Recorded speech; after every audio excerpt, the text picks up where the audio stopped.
जब तक टाइगर मारा नहीं तब तक टाइगर हारा नहीं। বাংলার বাঘিনী এখনো জেগে আছে। নীতিশ কুমার যতই চেষ্টা করুক তৃণমূল কংগ্রেসকে ভ্যানিশ করতে পারবে না, কিন্তু 26-এর পরে গ্যারান্টি দিয়ে বলে যাচ্ছি পশ্চিমবঙ্গের মাটিতে এই বাংলার মানুষ পদ্ম ফুলকে ভ্যানিশ করে দেবে। নির্বাচনের আগে we the people of India, নির্বাচনের পরে who the people of India. Gyanesh কুমারের প্রচুর জ্ঞান, শুধু কাণ্ড জ্ঞানটুকু নেই। সংবিধানে যখন প্রথম পাতা খুলে আমরা দেখি তখন বড় বড় করে স্পষ্ট অক্ষরে লেখা থাকে we the people of India. এখন দুর্ভাগ্যের হলো সত্য, এই বিজেপির আসার পরে আর এই ভ্যানিশ কুমার না জ্ঞানেশ কুমার আসার পর থেকে বলে who the people of India.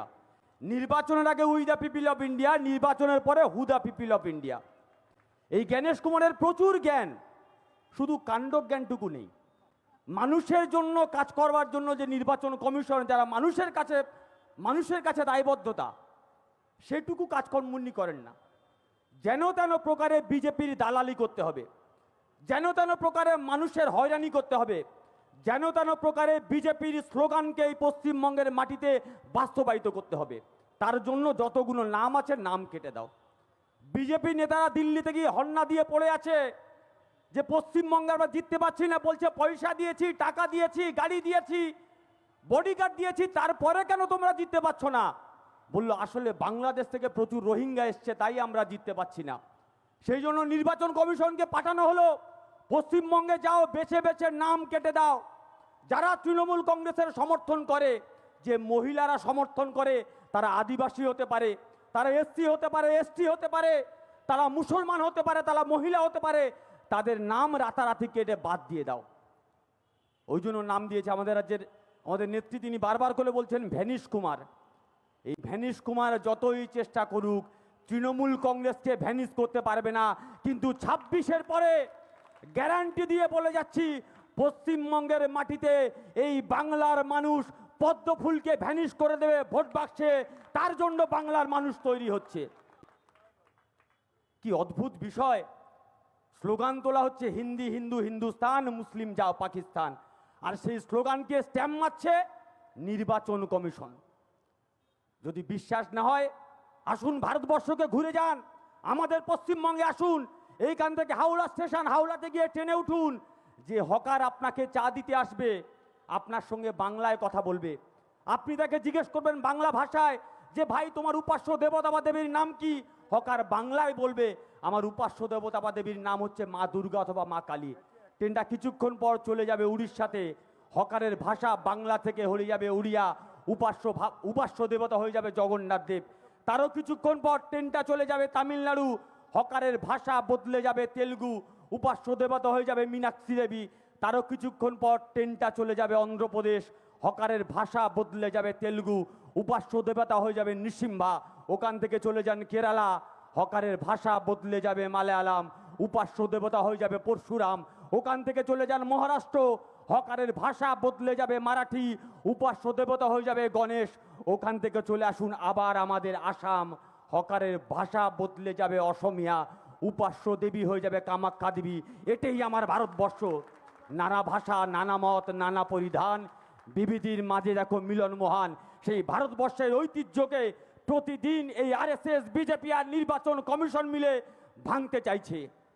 প্রতিদিন বলছে তোমার নাম কি? ও প্রতীকুর রহমান, তাহলে তুমি বাংলাদেশি, তাহলে তুমি রোহিঙ্গা, তাহলে তোমার কাগজ দেখাও।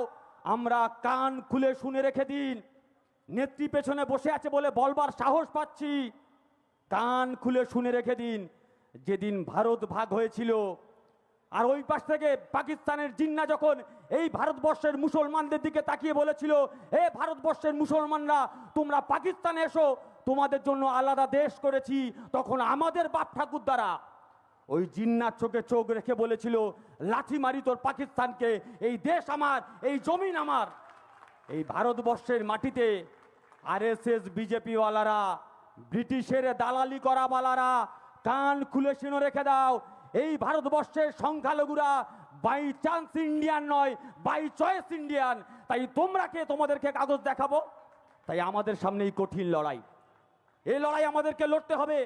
আর সেই লড়াই লড়বার জন্য এই রাজ্যের মাটিতে তৃণমূল কংগ্রেস, সে লড়াই লড়বার জন্য বাংলার নেত্রী মাননীয়া মমতা ব্যানার্জি মহাশয় প্রতিদিন আশ্বস্ত করছে।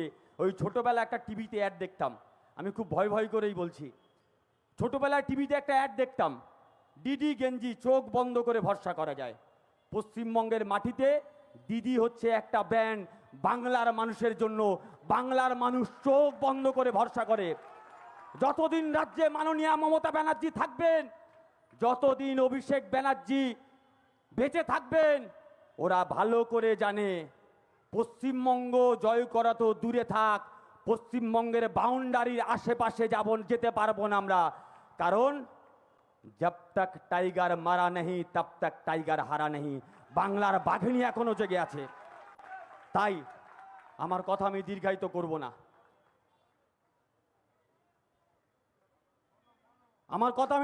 করব না, আপনারা জানেন, অনেকে হেঁড়ে গলায় বলে সবারও দিন সমান নাহি যায়, আমি নাম নেব না। অনেকে কটূক্তি করবার চেষ্টা করে। আমি বলছি গান ভালো করে, গান যখন গাইছেন গলাতে ভালো করে রেয়াজ করুন, সকালে হারমোনিয়াম নিয়ে বসে যান, ভালো করে গান তোলা প্র্যাকটিস করুন। কারণ 26-এর পরে আপনাকে গাইতে হবে ও বন্ধু তুমি শুনতে কে পাও, দিল্লির বন্ধু আর শুনতে পাবে না। আর যখন দিল্লির বন্ধু শুনতে পাবে না, তখন তোমাকে গাইতে হবে তোমার দেখা নাই রে, তোমার দেখা নাই। তখন তৃণমূল কংগ্রেসের কর্মীরা থাকবে। আর আগামী 26-এ আমি আমার সহকর্মীদের কাছে অনুরোধ করব, যারা সবুজ আবির কিনবেন 1 কেজি 500 আবির বেশি করে কিনবেন। কারণ বাইরে মুখ দেখাতে লজ্জা পাবে, আপনাদের কাছে আবির চাইবে যে একটু দাও, মুখে মেখে বাইরে বেরোই। প্রত্যেকে দয়া করে আবিরগুলো দেবেন। আগামী 26-এ বাংলার মাটিতে বাংলার জন্য আজকের এই লড়াই যদি আমরা হেরে যাই, এই লড়াই যদি আমাদের প্রজন্ম হেরে যায়, শুধুমাত্র আমরা হারবো না, শুধুমাত্র ওই মানুষটা হারবে না, এই লড়াই যদি আমরা হেরে যাই, ভারতবর্ষে সংবিধান বিরোধী লড়াই হেরে যাবে। ভারতবর্ষে যারা সংবিধানের বিরোধিতা করে তাদের বিরুদ্ধে লড়াই দুর্বল হবে। তাই ওই মানুষটা জিতলে বাংলা জিতবে। বাংলা জিতলে যারা সংবিধানকে হারাতে চায় তারা জিতবে, আর সংবিধান জিতলে গোটা দেশ জিতবে। তাই দেশ বাঁচানোর লড়াই আপনারা সামিল হবেন, এই আহ্বান জানিয়ে সবাইকে আবারও আন্তরিকভাবে কৃতজ্ঞতা জানিয়ে আমি আমার কথা শেষ করলাম।